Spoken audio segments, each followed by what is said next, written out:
ni-refer yung unang mosyong binanggit ni Senator Marcoleta noon sa Committee on Rules. Ngayon kung sasabihin na ibinalik yung mosyong iyon, yung unang mosyon ni Senator Marcoleta sa plenary, sino ang gumawa nun? Dapat ang Committee on Rules. Na-initiate na po ang prosesong iyon alinsunod sa Section 24.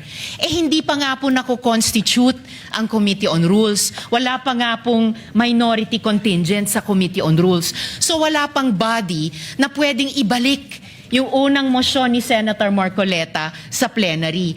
Kaya ko sinusugundahan ang sinabi ni Senator Pangilinan. Ito pong mosyon na gustong talakayin ni Senator Marcoleta at pinamudmod ni Senate President sa atin, bagong mosyon po siya. Kung kaya't nag-a-apply po ang Rule Section 136 na kailangan bigyan ng isang araw pa pagkatapos ito i-move para talakayin. And tama si Senator Pangilinan, sa Lunes pa po yun, Madam President. Salamat, Madam President. Madam President, without giving meaning to anything, ito pong mahirap kasi kung wala po tayong legal background dito. Kaya sinasabi ko na nga po, hindi po bagong motion ito eh.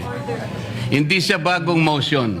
Kasasabi ko lang po, May 11, minub ko na po ito. Sino po magsasabi na bagong motion? Point of order. Ad hominem. Sinasabi ko lamang po, ang Hindi, sinasabi ko lang, kanina ko po sinasabi. Hindi po tama yun. Section Sasabihin yung 136. kasama niya Pwede po ay ba? walang Session is kinalaman, suspended. Pwede po walang bang alam sa pagbigyan batas.